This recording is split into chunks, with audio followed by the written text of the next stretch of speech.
Good morning, owls. I hope you're all okay. I'm missing you all very much, and I can't wait to see you all soon. So this morning, our topic this term would be space, which is very exciting, isn't it?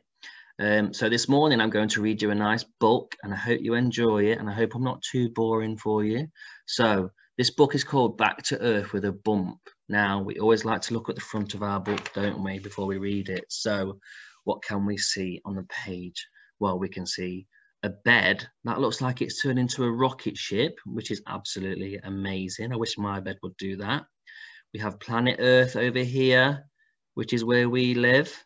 We have some beautiful looking stars. And over here, there is another planet. Now, if I was to guess, I would say, looking at the colour of that, it could be Mars, but I could be wrong.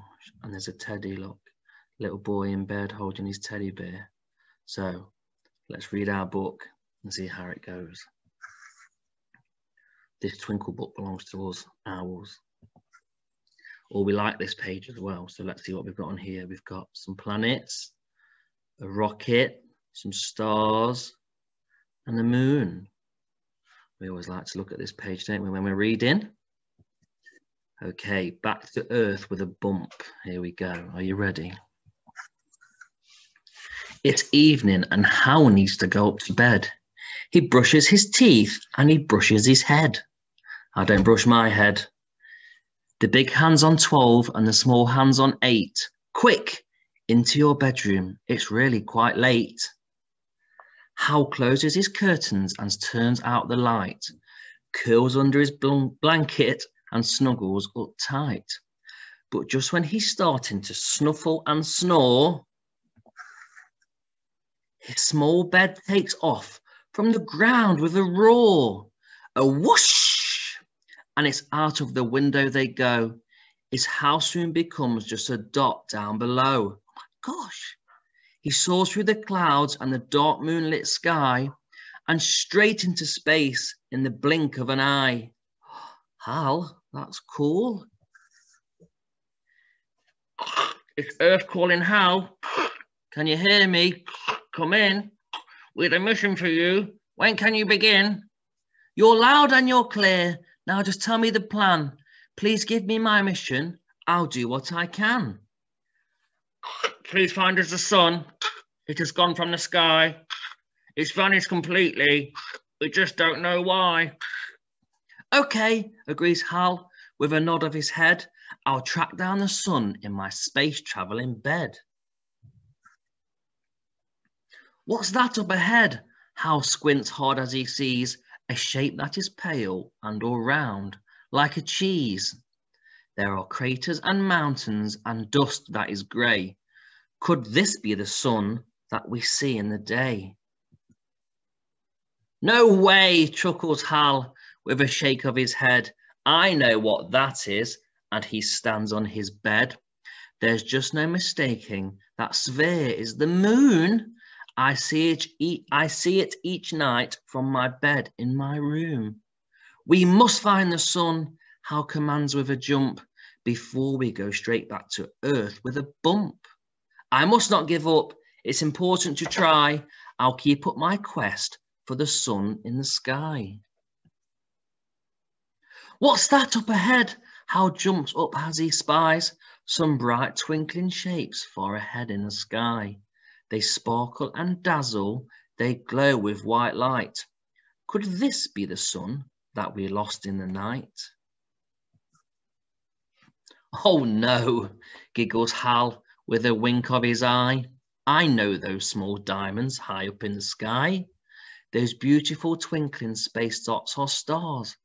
I'm perfectly certain that that's what they are. We must find the sun, Hal commands with a jump, before we go straight back to Earth with a bump. I must keep on trying, although it is hard. I've done well already to find all these stars. There's the planet from the beginning. What's that up ahead? Hal stands up on tiptoes to see a vast shape that is bright red and glows.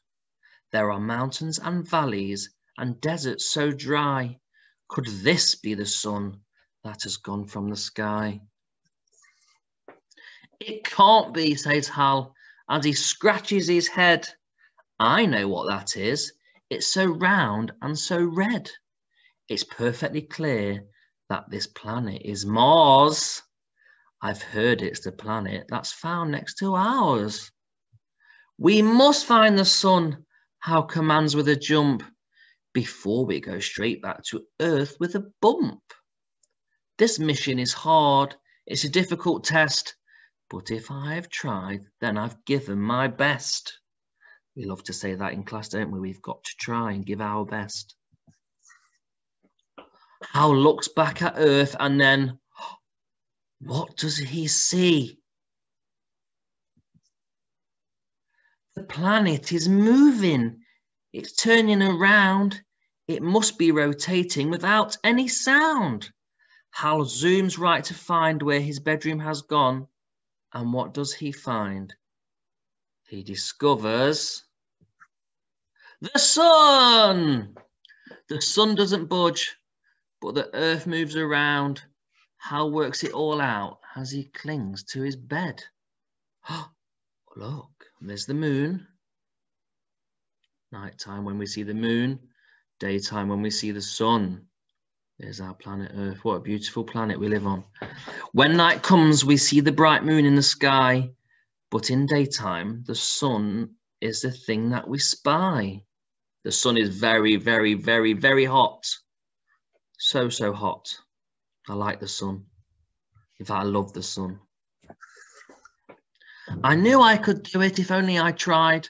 Hal smiles with delight as he looks at the sky. I did not give up and I did not give in. And I found the sun, Hal shouts with a grin. The mystery is solved.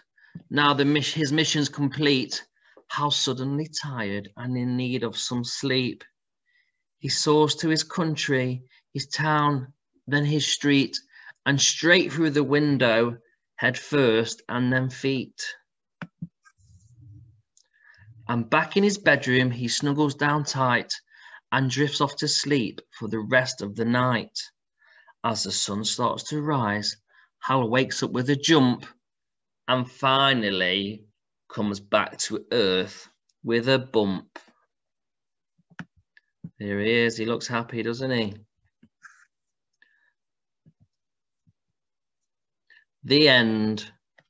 What a lovely story that was, Owls. I hope you really enjoyed it. I did. It was a lovely new book for us. So that's all about space. So tonight, when it gets dark, I would like you to see if you can look out of your bedroom window and see the moon and any stars. And if you're really, really lucky, looking outside, one day we might see the sun again, but I don't think it'll be anytime soon. So that's my story. I hope you enjoyed it. And yes, I shall see you all very, very soon. Bye, Owls.